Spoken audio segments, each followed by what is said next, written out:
Mesdames et messieurs, dans vos fonctions et grades respectifs, mesdames et messieurs, mes chers collègues, si aujourd'hui je me permets d'intervenir directement auprès de vous, c'est que la maison sapeur-pompier est en feu. Un feu qui couvait localement depuis des mois et qui a fini par se développer sur le plan national. Comme vous le savez, nous sommes en grève depuis la fin du mois de juin dernier.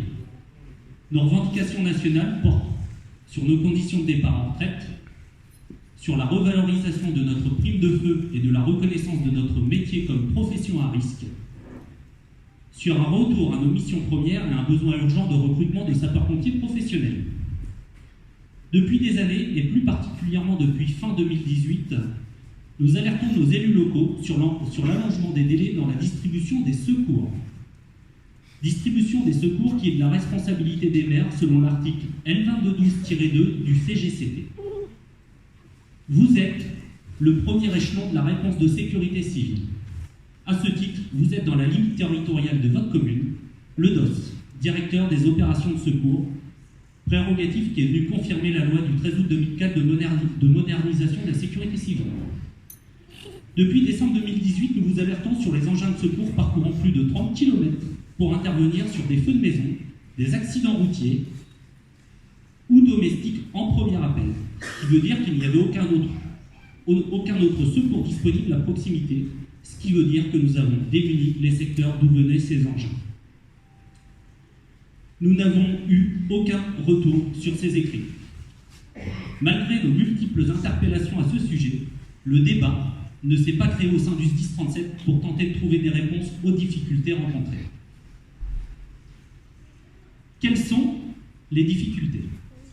Une sollicitation opérationnelle grandissante depuis 2002 avec près de 14 000 interventions supplémentaires, soit près de 40 par jour. Une sollicitation opérationnelle en partie et en partie seulement relative aux carences des ambulanciers privés. Des ajustements locaux ont permis de faire diminuer le nombre d'interventions de 8% cette année, mais la sollicitation reste forte. Une disponibilité des sapeurs-pompiers volontaires qui diminue année après année, alors on multiplie les campagnes de recrutement, on fait miroiter qu'à 2000 sapeurs-pompiers volontaires, tout ira mieux. Mais la problématique n'est pas le nombre. Nous pourrions en avoir 10 000. S'ils ne sont pas disponibles en journée, cela ne changera rien. Le nombre de sapeurs-pompiers professionnels reste faible. En 2007, nous comptions 261 sapeurs-pompiers professionnels de catégorie C, celles et ceux qui montent dans les engins quotidiens pour environ 30 000 interventions. Au tableau des effectifs, en date du 1er janvier 2020, nous serons 265, et ça ce sont les chiffres du SDIS 37, pour environ 37 500 interventions. Bien que comparaison n'ait pas raison, des SDIS de même importance que le nôtre sont entre 100 et 150 sapeurs-pompiers professionnels en plus.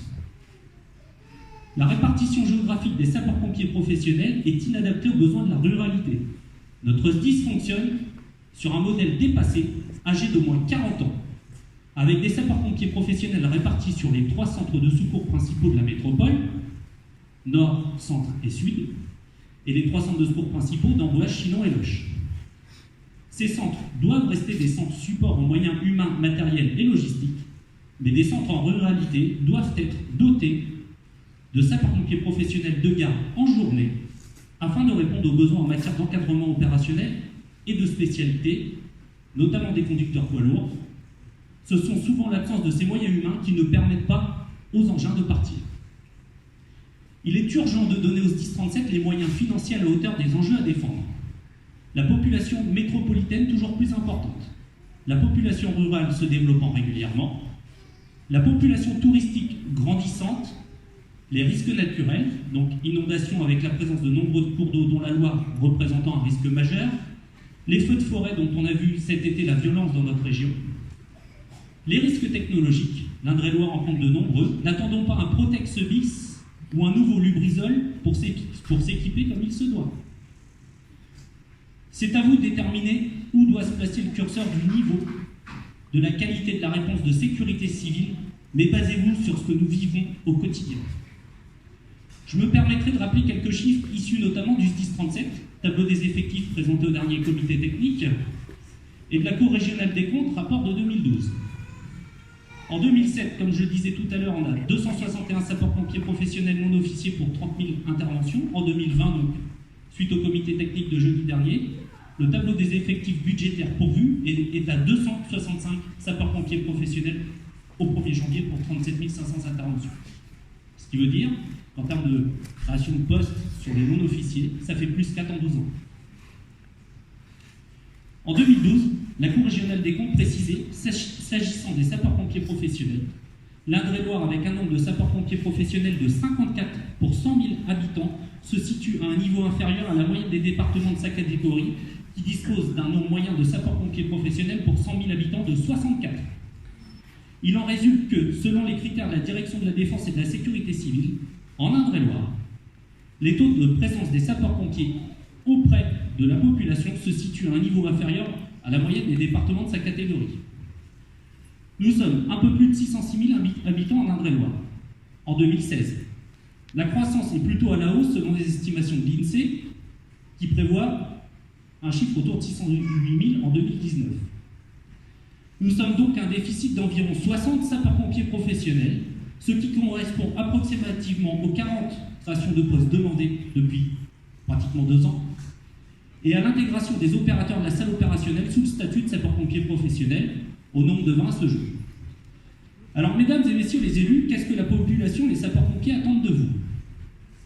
Nous attendons le soutien financier qui permettra au SDIS 37 d'entamer sa lutte vers une réponse opérationnelle adaptée aux enjeux et aux territoires que je mets au pluriel, car la ruralité n'est pas la métropole, ni même la seconde couronne de la métropole. Cependant, il n'est pas acceptable que la ruralité soit desservie en plus de 20 minutes par les secours. Nous pouvons déjà saluer un premier effort, le dégel de la participation des communes, au moins 10 années de stagnation qui ont participé à l'affaiblissement des moyens du SDIS 37. Cependant, je tiens à souligner que cette augmentation frôlant les 107 000 € pour 2020 ne couvre même pas le glissement vieillesse, technicité de notre établissement, et à titre de comparaison, c'est quasiment le coût d'un VSAV, notre ambulance pour les initiés, celle qui est dans la remise là-bas. C'est 1/6 du prix d'une grande échelle. Je voulais profiter de cette tribune pour m'adresser également aux parlementaires. Malheureusement, il n'y en a pas ce soir, car le financement des SDIS est un réel problème. Et je ne parle pas du budget des moyens nationaux de la sécurité civile que le gouvernement baisse pour 2020. Je parle du financement des moyens départementaux qui se trouvent limités par le dispositif de Cahors sur la section fonctionnement. Car nous pourrons toujours investir dans de beaux centres de secours et des engins de qualité, les inaugurer en grande pompe et se glorifier à chaque Sainte-Barbe. Mais tout cela ne sert à rien si nous n'avons pas le personnel formé pour armer ces engins. C'est déjà le quotidien de bon nombre de centres de secours dans le département. Dernier point, et pas le moindre, il ne faut pas ignorer que des actions en justice sont en cours en France pour la reconnaissance du statut de travailleur aux sapeurs-pompiers volontaires sur la base de la directive européenne sur le temps de travail et d'un arrêt de la Cour de justice de l'Union européenne. Ce n'est qu'une question de temps pour que la décision tombe en ce sens. L'impact sera important pour les moyens humains des SDIS. Certains l'anticipent et créent actuellement des postes de sapeurs-pompiers professionnels, là encore, le SDIS 37 prend du retard et végète. Il n'y a pas de multiples solutions pour répondre à tous ces besoins, le nerf de la guerre est l'argent. Il est donc essentiel et urgent que le Conseil départemental et les communes d'Indre-et-Loire revoient à la hausse le financement du SDIS 37 avec le soutien de l'État. Comme le précisait le colonel Alliot dans son discours de clôture du dernier congrès fédéral, les sapeurs-pompiers veulent bien croire aux politiques, mais ce que les sapeurs-pompiers veulent, ce ne sont pas des discours, mais des actes. Je terminerai par cette citation d'Henry Ford. Ne cherchez pas la faute, cherchez le remède. Merci à vous.